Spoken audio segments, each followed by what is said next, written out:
Bapa di surga, kami bersyukur untuk kesempatan yang Tuhan berikan kepada kami pada saat ini. Untuk kami boleh bersama-sama merenungkan sebagian daripada firman. Kami mohon Tuhan, Roh-Mu yang hadir dalam hati kami, mencerahkan firman-Mu bagi kami. Sehingga kami boleh mengerti kehendak Tuhan di dalam hidup kami. Untuk kami boleh lakukan di dalam kehidupan kami. Bapa di sorga, berkati semua kami yang hadir, agar kami tidak ada satupun yang pulang dengan sia-sia, tetapi kami akan diberkati oleh firman, baik yang menyampaikan maupun yang mendengar. Terima kasih Tuhan, di dalam Yesus Kristus kami berdoa. Amin. Shalom, jemaat yang saya kasihi di dalam Yesus Kristus. Firman Tuhan sesuai dengan Almanak GMI pada hari ini terdapat di dalam Markus pasal 10 ayat 1 hingga ayat ke-16. Markus pasal 10 ayat 1 hingga ayat ke-16.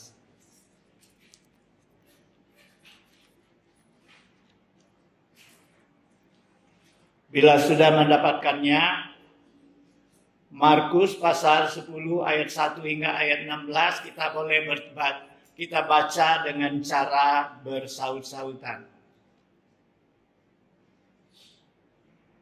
Dari situ Yesus berangkat ke daerah Yudea dan ke daerah seberang sungai Yordan. Dan di situ pun orang banyak datang mengurumuni dia. Dan seperti biasa ia mengajar mereka pula.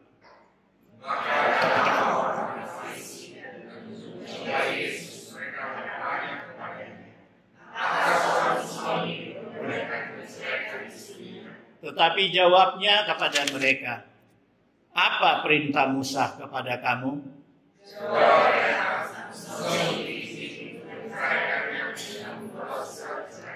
Lalu kata Yesus kepada mereka, justru karena ketegaran hatimu lah, maka Musa menuliskan perintah ini untuk kamu.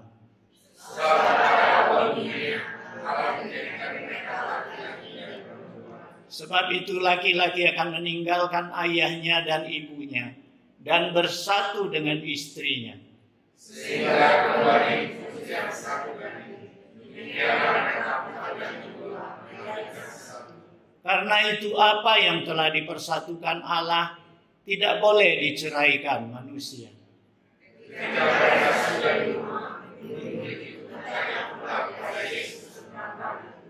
Lalu katanya kepada mereka, barang siapa menceraikan istrinya lalu kawin dengan perempuan lain, ia hidup dalam perzinahan terhadap istrinya itu.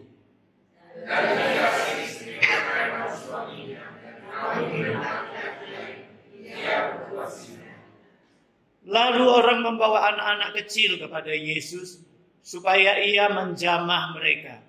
Akan tetapi murid-muridnya memarahi orang-orang itu.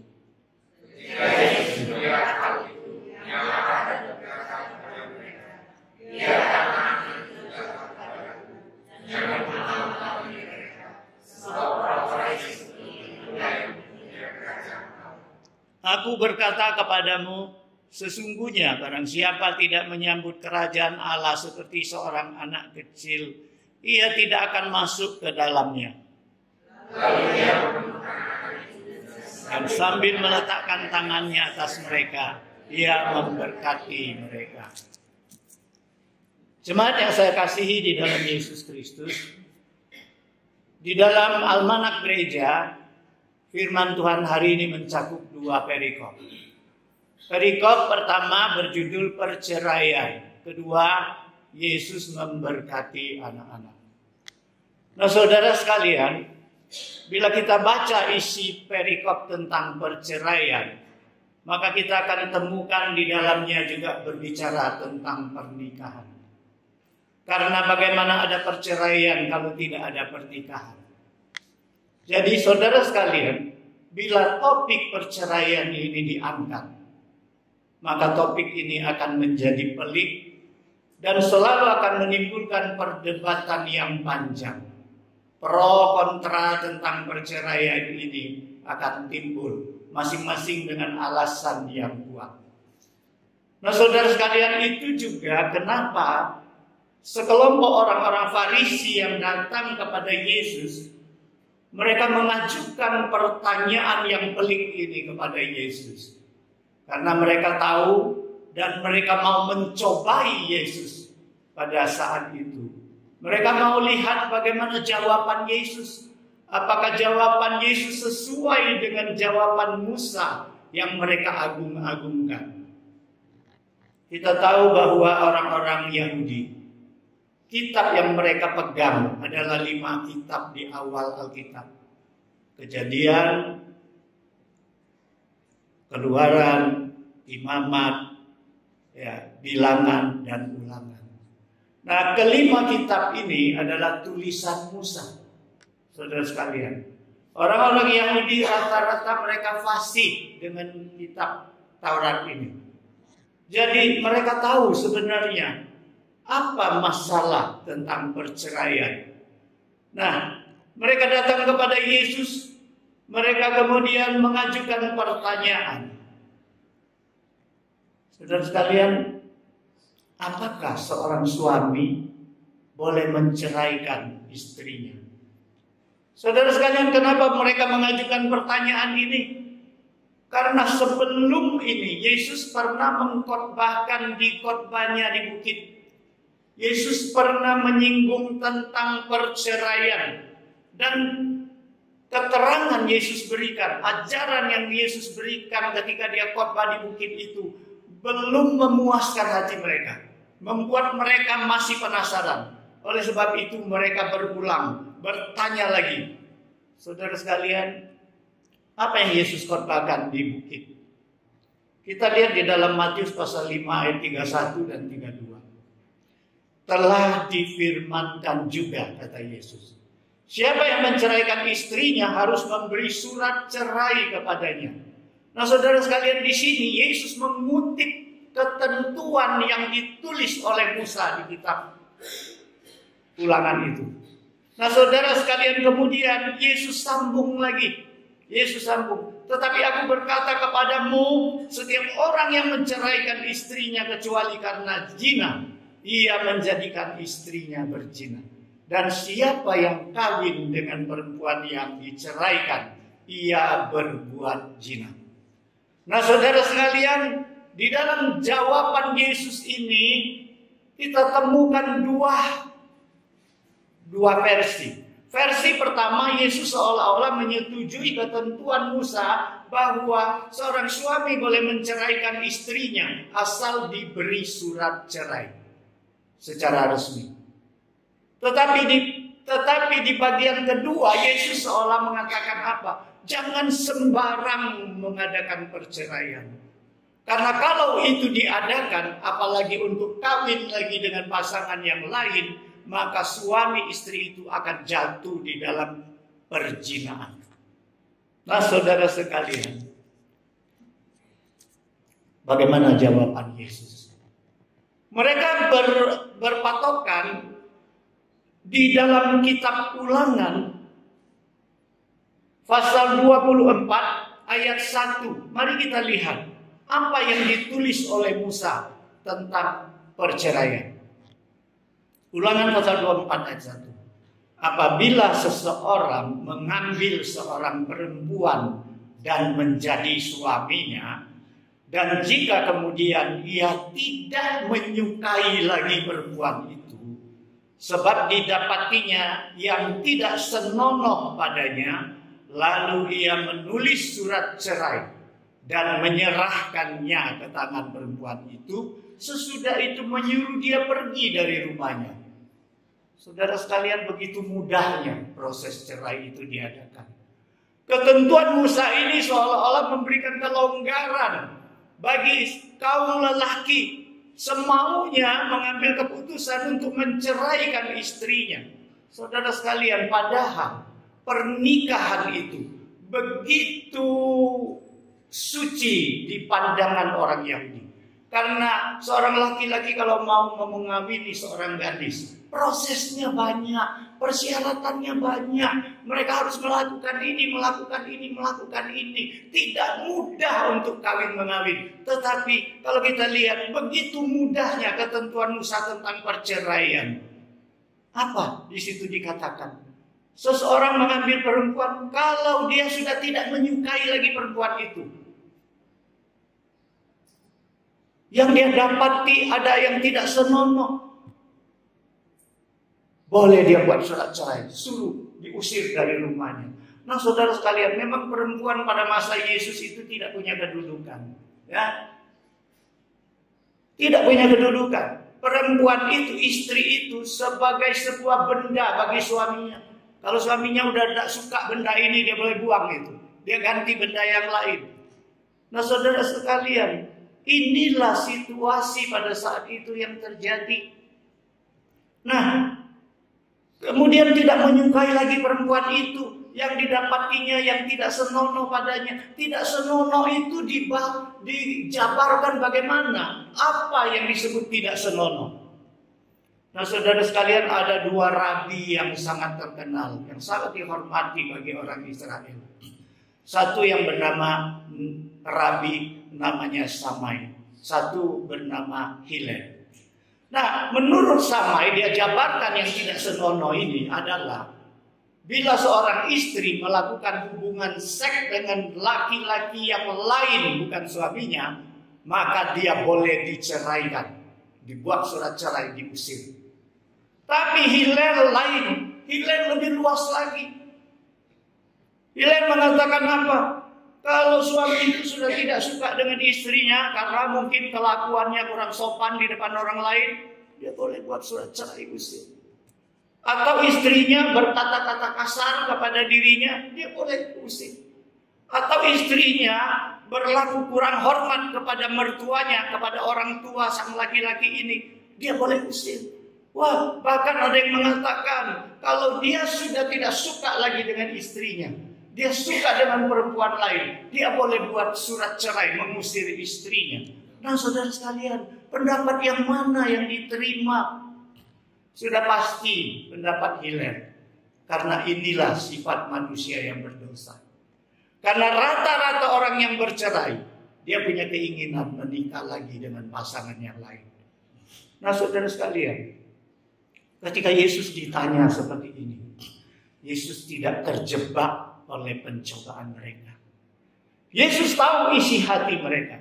Kemudian Yesus melontarkan pertanyaan balik kepada mereka. Apa yang diperintahkan Musa kepada kalian? Yang Yesus tanyakan adalah apa yang diperintahkan.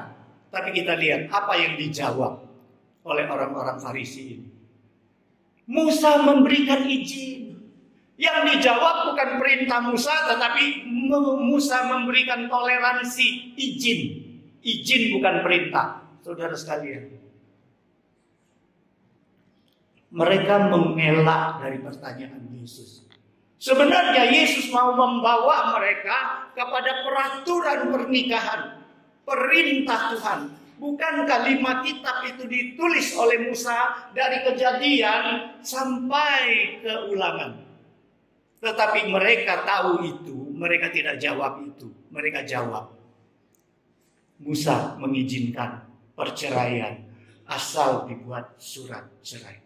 Dan saudara sekalian, kita lihat, sejak semula Allah menciptakan manusia. Dalam Kejadian pasal 1 ayat ke-28, ketika Allah sudah menciptakan Adam dan Hawa, Allah berfirman kepada mereka, beranak cuculah dan bertambah banyak, taklukkanlah bumi ini. Saudara sekalian, ini perintah Tuhan. Pernikahan itu perintah Tuhan. Beranak cuculah, menikahlah, beranak cuculah, penuhilah bumi ini, taklukkanlah semua ciptaan Tuhan yang Tuhan berikan. Kemudian Kejadian pasal 2 ayat 18, ketika Tuhan menciptakan Adam, Tuhan melihat manusia itu tidak baik kalau seorang diri. Aku akan menjadikan penolong baginya yang sepadan dengan dia. Di situ Tuhan mengatakan, aku akan menciptakan penolong bagi Adam sebagai istrinya. Kemudian Kejadian pasal 2 ayat 24. Di situ Musa mengutip perintah Tuhan. Sebab itu seorang laki-laki akan meninggalkan ayahnya dan ibunya dan bersatu dengan istrinya, sehingga keduanya menjadi satu daging. Nah, saudara sekalian, ketentuan tentang perceraian bukan tulisan Yesus, itu tulisan Musa. Kenapa Musa menulis itu? Yesus katakan, karena ketegaran hatimu, karena kejahatan pikiranmu, karena kekerasan dan kedegilan hatimu, Musa membuat peraturan toleransi seperti ini. Saudara sekalian, kita bisa bayangkan kenapa Musa begitu takut. Apa yang ditakut Musa?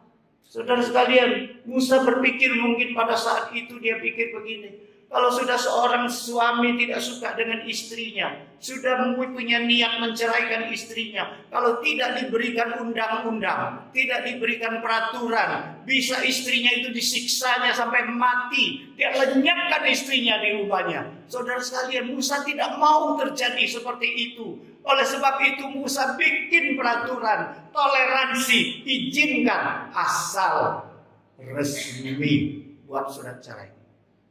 Nah, terdapat yang tidak senonoh. Bukan dijabarkan apapun, kalau suami sudah nggak suka, diceraikan saja. Nah, saudara sekalian, Yesus menampilkan ayat ini. Yesus mengatakan pada mulanya tidak seperti itu. Kenapa Musa buat? Karena kekerasan, kedegilan, ketegaran hatimu. Tetapi pada mulanya Allah itu tidak seperti itu. Allah punya cita-cita, Allah punya maksud. Allah ingin menyatukan manusia, mempunyai cita-cita bagi sebuah pernikahan yang suci, yang ideal. Saudara sekalian, Yesus mau membawa mereka untuk membenahi, membentuk suatu keluarga yang ideal, pernikahan yang ideal, sehingga kalau itu terjadi tidak bakalan ada perceraian. Saudara sekalian, itu tujuan Yesus. Kita tahu ya, kenapa ilmu kedokteran selalu menyuruh kita jaga kesehatan, olahraga, kita makan yang sehat, ya kita cukup istirahatnya, supaya kita tidak timbul penyakit. Ilmu kesehatan tidak menganjurkan jadilah sakit dulu baru diobati. Yang mana yang baik? Nah, Yesus mempunyai konsep seperti ini terhadap perceraian dan pernikahan. Yesus mengajar mereka balik ke asal mula pernikahan pada tempatnya, supaya jadikanlah pernikahanmu sebagai pernikahan yang ideal, supaya tidak perlu lagi ada perceraian yang terjadi. Karena apa? Karena di dalam Malaki melalui Nabi Maleaki pasal 2 ayat 16, Allah mengatakan, aku membenci perceraian. Firman Tuhan Allah Israel. Oleh sebab itu jagalah dirimu, jangan berkhianat. Kemudian melalui Rasul Paulus dalam 1 Korintus pasal 7 ayat 27, Rasul Paulus memberikan nasihat, janganlah engkau mengusahakan perceraian.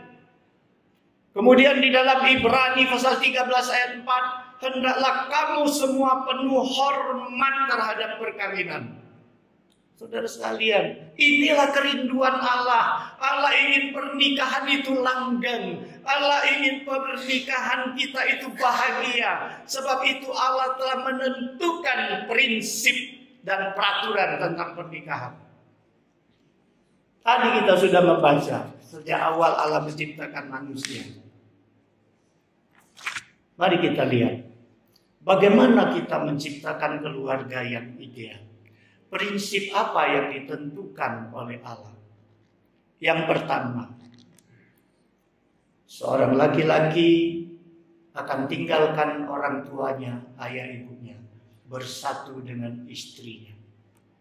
Pernikahan adalah antara laki-laki dan perempuan.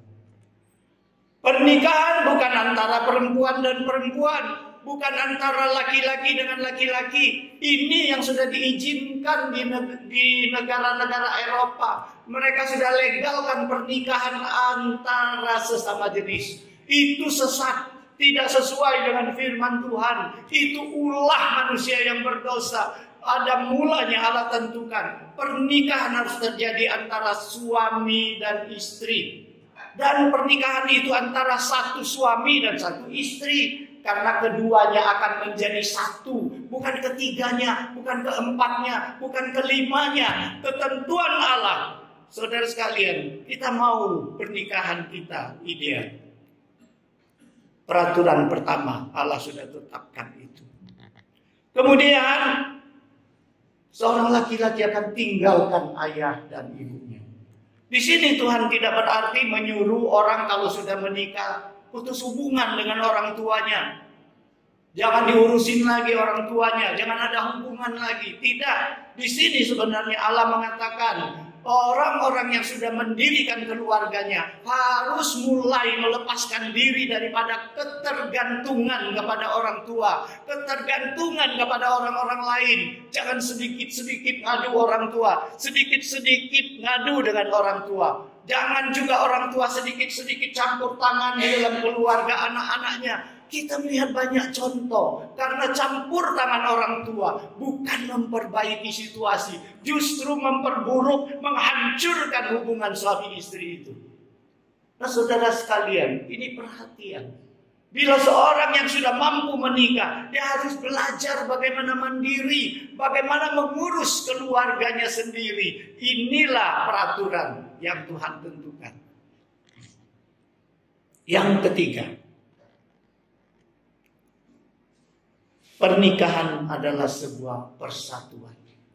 Kedua orang ini bersatu, suami dan istri menjadi satu daging. Saudara sekalian, satu daging. Mereka menjadi satu. Tadinya berpacaran dua, sekarang mereka menikah menjadi satu.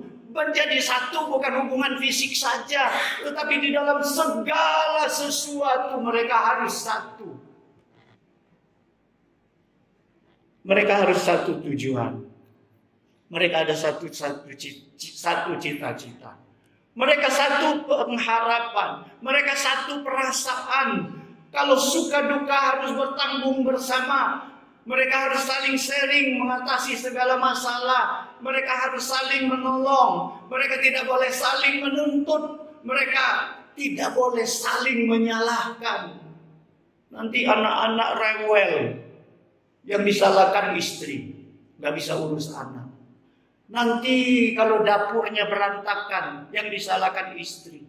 Nanti kalau pekerjaan semerawut, yang disalahkan suami. Semua suami istri mempunyai tanggung jawab di dalam segala masalah di dalam keluarga. Saling membantu, saling mendukung. Inilah namanya satu persatuan. Kedua orang menjadi satu daging. Nah, saudara sekalian, ini peraturan pernikahan yang sejak semula Allah tentukan bagi orang-orang yang mau menikah. Yang mau menikah dan mau membentuk keluarga yang baik, yang ideal. Tapi bagaimana dengan pernikahan orang Kristen? Apakah cukup ini? Tidak, saudara sekalian. Paulus menekankan, carilah pasangan yang seiman, awal. Karena bagaimana yang tidak seiman bisa bergabung dengan yang seiman? Bagaimana orang percaya bisa bergabung dengan orang tidak percaya? Ini syarat utama untuk keluarga yang ideal. Saudara sekalian, kemudian mari kita lihat Paulus di dalam Efesus pasal 5 menjelaskan ayat 31-32. Rasul Paulus mengatakan, sebab itu laki-laki akan meninggalkan ayah dan ibunya dan bersatu dengan istrinya sehingga keduanya itu menjadi satu daging. Di sini Rasul Paulus mengutip perkataan Tuhan, ya, mengutip perkataan yang di dalam kejadian tadi, kejadian tadi. Kemudian Rasul Paulus tambah di belakangnya, rahasia ini besar. Apa rahasianya? Tetapi yang aku maksudkan ialah hubungan Kristus dengan jemaat.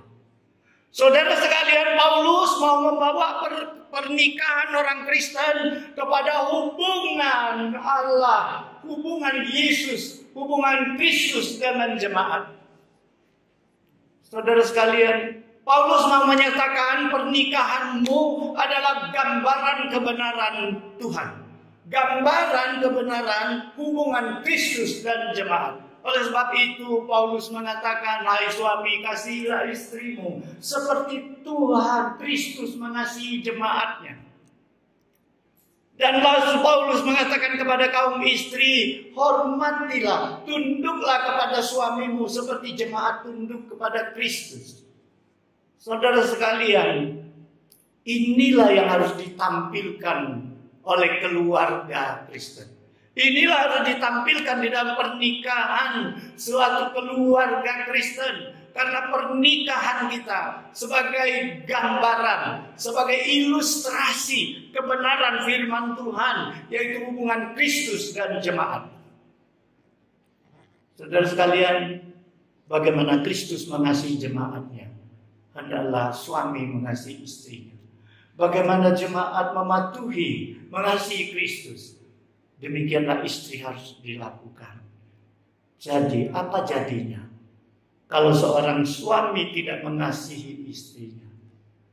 Kalau seorang suami tidak mau berkorban untuk istrinya, kalau suami tidak mau setia kepada istrinya, maka sama saja dia mengumumkan kepada dunia bahwa Kristus tidak setia kepada jemaatnya. Kristus tidak mengasihi jemaatnya. Kristus tidak mau berkorban untuk jemaatnya. Saudara sekalian, hati-hati dalam pernikahan kita. Gambaran hubungan Kristus itu.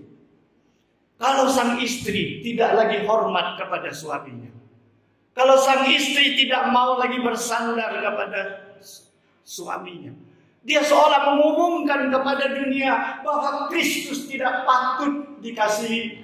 Kristus itu tidak patut dijadikan sandaran. Nah, saudara sekalian, kalau kita selalu berpikir bahwa pernikahan kita adalah sebuah ilustrasi, adalah sebuah kesaksian, inilah hubungan Kristus dengan jemaat. Lihatlah pernikahan umat Kristen.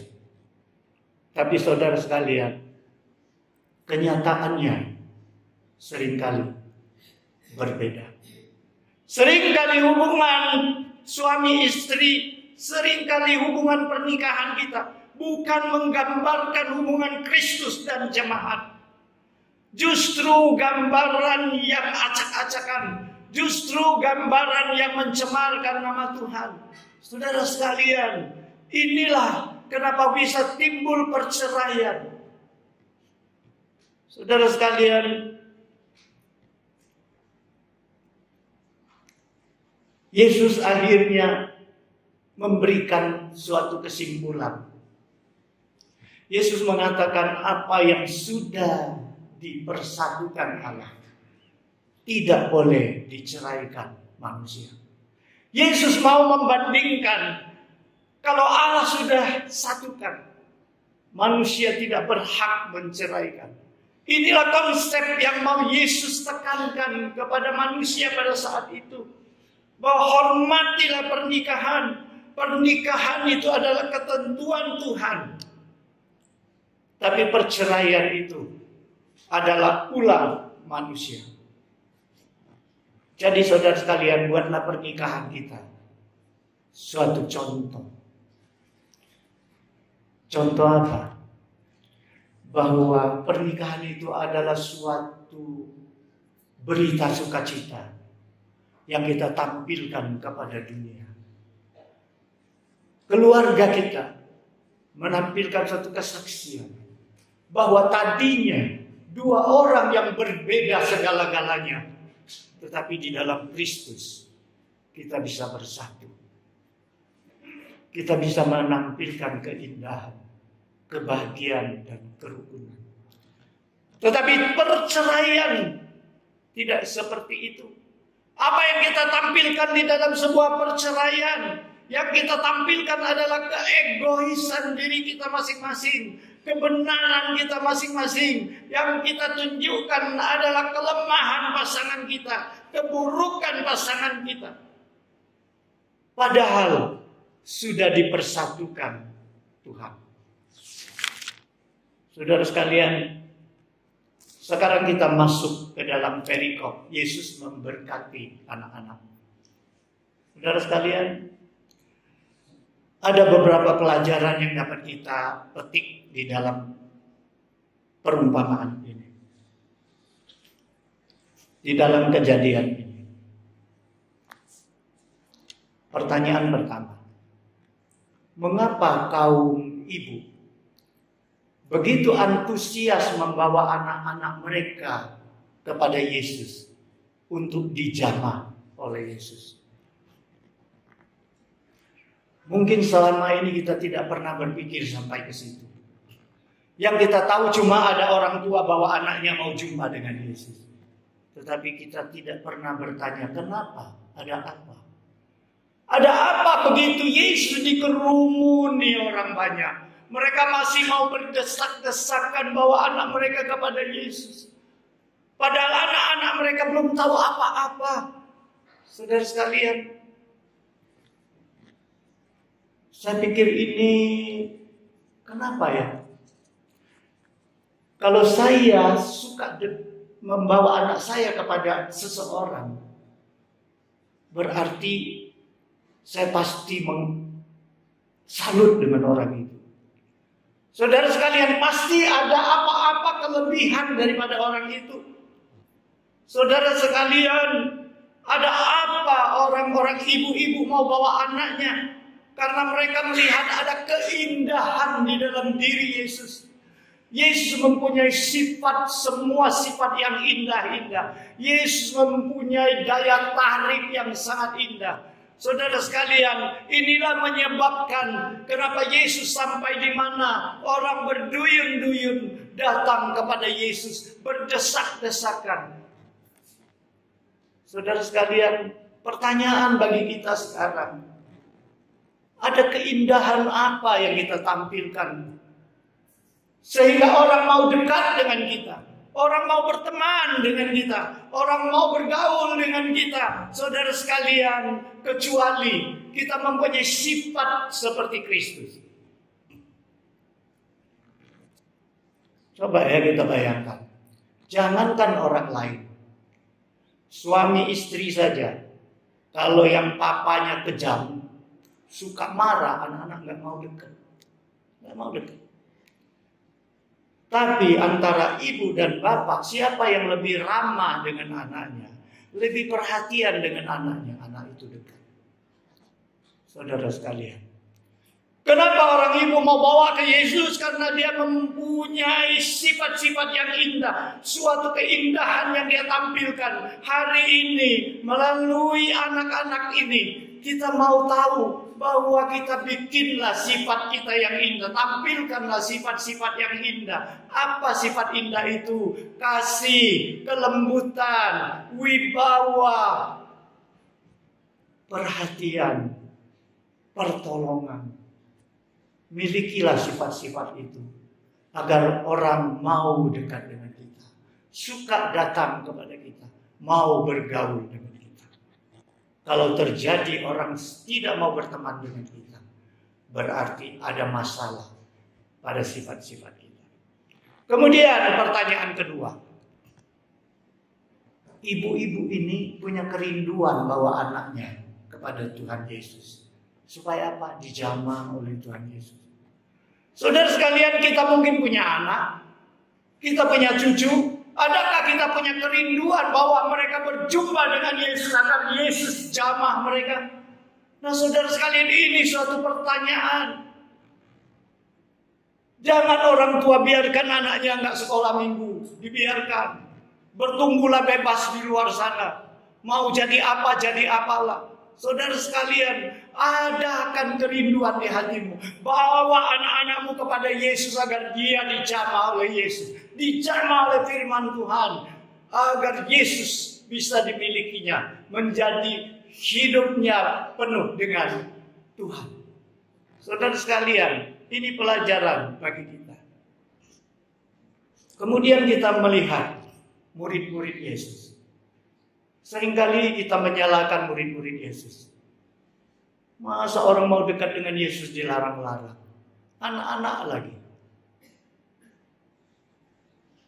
Pernah enggak kita pikir hal apa yang positif bagi murid-murid Yesus? Kenapa murid-murid melarang anak-anak datang kepada Yesus? Ini wujud dari kasih mereka, perhatian mereka, kepedulian mereka kepada gurunya. Karena mereka lihat gurunya sudah begitu capek, sudah begitu banyak melayani orang. Sampai Alkitab mengatakan mereka sering makan pun tidak sempat. Saudara sekalian, murid-murid punya prihatin kepada Yesus. Mereka sayang dengan Yesus. Oleh sebab itu mereka melarang anak-anak datang kepada Yesus. Kenapa? Karena untuk apa mereka pikir? Anak-anak belum tahu apa-apa, mau repotkan Yesus saja. Saudara sekalian, pernahkah kita pikirkan bahwa murid-murid ini mereka lakukan itu karena perhatian kepada gurunya? Saudara sekalian, sampai di mana kepedulian kita kepada Tuhan? Sampai di mana usaha kita untuk meringankan beban Tuhan, agar Tuhan tidak sedih karena ulah kita, karena agar Tuhan tidak jadi direpotkan gara-gara kita. Kita sudah percaya kepada Tuhan, tingkah laku kita justru merepotkan Tuhan. Sampai di mana kepedulian kita kepada Tuhan? Sampai di mana kita mempunyai hati mau menyenangkan hati Tuhan? Sampai di mana? Sampai di mana kita rajin dan setia mengerjakan tugas pelayanan kita yang dititipkan oleh Tuhan kepada kita? Saudara sekalian, ini pelajaran bagi kita. Pertanyaan bagi kita. Kemudian, Yesus tidak membeda-bedakan orang. Bagi Yesus tidak ada orang yang tidak penting di matanya. Mau orang sakit kusta, mau orang najis, mau orang pendarahan, mau orang tua, muda, orang bungkuk, mau anak-anak. Tidak ada orang yang tidak penting di mata Tuhan. Tidak pernah Tuhan merasa terganggu. Kalau ada orang butuh pertolongan dan butuh pelayanan, saudara sekalian, sekalipun anak-anak yang belum tahu apa-apa. Saudara sekalian, di sini kita diajarkan, jangan bedakan orang. Karena setiap orang bernilai di mata Tuhan. Belajarlah kepada Tuhan. Siapapun dia. Apalagi orang yang butuh pelayanan. Layanilah. Saudara sekalian, kemudian ada sesuatu yang menarik. Ketika Yesus marah kepada murid, apa yang Yesus marah? Jangan larang anak-anak datang kepadaku. Ya. Karena mereka seperti inilah, seorang seperti inilah menjadi pemilik kerajaan surga. Yesus tidak katakan bahwa anak-anak jadi milik surga, bukan. Yesus katakan orang yang seperti anak-anak. Saya merenungkan ini, saya mau cari-cari ini. Ada apa ini perkataan Yesus yang bisa kita petik? Saya renungkan, kemudian saya mendapatkan satu. Jangan jadi makin dewasa kita makin jauh dari kerajaan Allah. Jangan makin dewasa sifat kita makin menjauhkan diri daripada Allah. Sehingga akhirnya makin dewasa, makin tua, makin jauh dari kerajaan, akhirnya kita hilang hak milik kerajaan surga itu. Saudara sekalian, harusnya kita makin dewasa, makin bertambah bijak. Harusnya bertambah usia kita makin dekat kepada Tuhan. Harusnya makin dewasa kita menjadi ahli waris daripada kerajaan itu. Jangan Yesus katakan seperti seperti kamu bukan milik kerajaan surga. Seperti anak-anak ini. Ada apa dengan anak-anak? Mereka tidak berdaya apa-apa. Yang mereka andalkan, idola mereka itu adalah ayah ibunya. Yang mereka harapkan adalah orang tuanya. Yang mereka agungkan, banggakan adalah orang tuanya. Orang tuanya memberikan apa, mereka terima dengan sukacita. Nah, saudara sekalian, inilah sifat-sifat orang yang milik kerajaan surga. Ketika kita menyerahkan seluruhnya kepada Tuhan, yakin kepada Dia. Ketika kita merasa kita bukan apa-apa di hadapannya, kita tidak ada apa-apa, kita hanya mengharapkan belas kasihan daripada Tuhan. Kita percaya penuh, kita agungkan Dia dengan luar biasa. Saudara sekalian, itulah sifatnya orang-orang yang milik kerajaan Allah. Jangan makin dewasa, makin jauh, makin dewasa, makin cerewet, makin tua kita makin berulah, sehingga Tuhan menjadi sedih gara-gara kita. Saudara sekalian, akhirnya Yesus memeluk anak-anak. Satu persatu Yesus memberkati mereka. Saudara sekalian, jadilah pemberi berkat, bukan hanya penuntut berkat. Kemana kita pergi, harusnya kita jadi berkat bagi orang banyak. Bukan kemana kita pergi, kita minta berkat. Saudara sekalian, lalu pertanyaan terakhir. Apa kaitannya? Tadi kita cerita tentang pernikahan perceraian. Sekarang apa kaitannya dengan Yesus memberkati anak-anak? Seolah-olah dua hal yang berbeda. Seolah-olah penyusun perikop ini tidak berpikir kenapa dua perikop dimasukkan jadi satu, sehingga khotbahnya jadi panjang. Saudara sekalian, saya pikir, saya baca, kemudian saya dengar beberapa khotbah, saya belum merasa puas. Saudara sekalian, kenapa? Akhirnya satu kesimpulan yang kita dapat. Saya tidak tahu kalian setuju atau tidak dengan kesimpulan saya. Tapi inilah saya bagikan. Bahwa kita tahu anak-anak adalah sangat penting dan sangat dibutuhkan di dalam sebuah keluarga. Keluarga yang bahagia dan rukun akan menjadi berkat bagi anak-anak. Keluarga yang rukun dan bahagia sama dengan memberkati anak-anak. Tetapi kalau keluarga yang cerai-berai, itu akan membawa dampak buruk bagi pertumbuhan fisik anak dan mental anak. Mereka serasa hidup di neraka. Itulah sebabnya anak-anak kenapa tidak suka ada di rumah. Saudara sekalian, penuhilah rumahmu dengan suasana rukun dan bahagia. Sehingga anak-anakmu betah di rumah. Mereka merasa rumah itu seolah surga bagi mereka. Kita tahu anak-anak itu seperti selai kertas yang polos. Belum ada isi apa-apa. Warna apa kita berikan, dia jadi warna apa. Cerita apa yang kita ukirkan, itulah cerita di dalam hatinya, hidupnya di kemudian hari. Nah, saudara sekalian, oleh sebab itu bikinlah cerita yang indah, berikanlah warna yang indah, berikanlah cerita pengalaman bahagia dan rukun, dan itu akan tinggal di dalam sanubari anak-anak sampai mereka tua, menjadi suatu kenangan, menjadi suatu kebanggaan.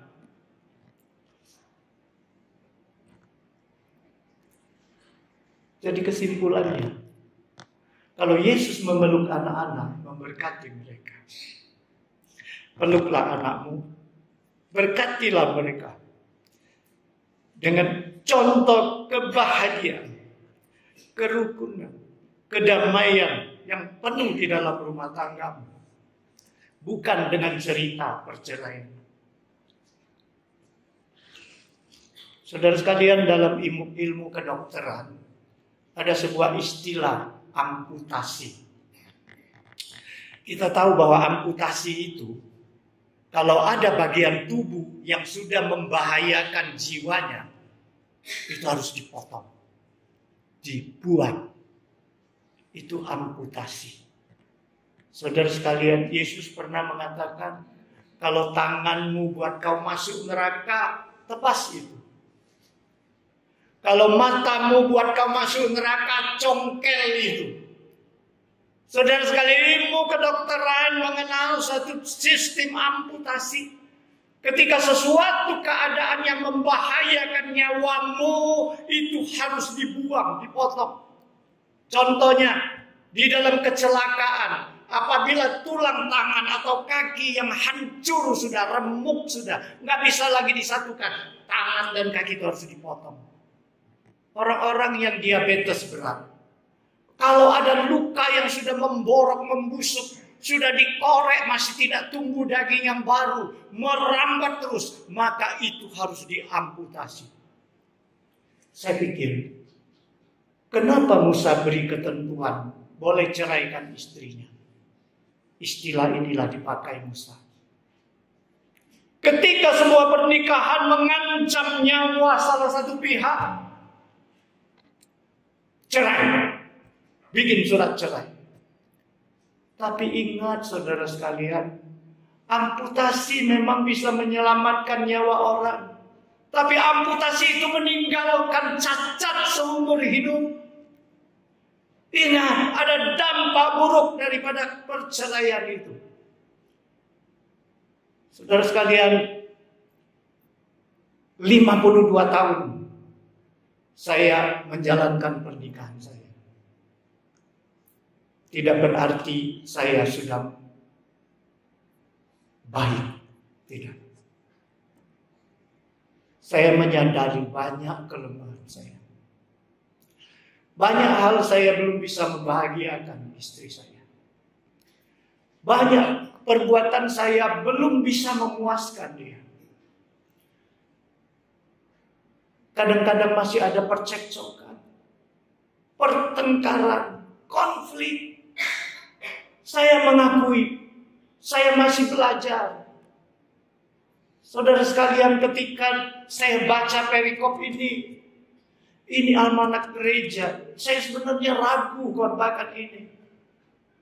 Karena saya merasa mungkin saya belum pantas khotbahkan ini. Saya belum pantas mengajar orang banyak di sini. Tetapi inilah tugas Tuhan. Inilah yang Tuhan mau saya sampaikan. Mari kita belajar bersama. Kita ciptakan keluarga yang ideal. Agar tidak perlu ada perceraian yang terjadi. Semoga firman Tuhan hari ini memberkati kita semua. Mari kita berdoa. Bapa di surga, kami mau bersyukur kepadamu. Firman-Mu telah berhenti. Tetapi kami harap Roh-Mu tetap bekerja. Mengajar kami bagaimana kami membentuk rumah tangga yang ideal. Sehingga yang kami tampilkan adalah sukacita, adalah kesatuan di dalam Kristus. Terima kasih Tuhan. Ampunkan segala dosa kami, segala kekurangan kami, baik sebagai istri maupun sebagai suami. Biarlah kami belajar dengan firman. Tolong kami Tuhan, mampukan kami. Di dalam Yesus Kristus kami berdoa. Amin.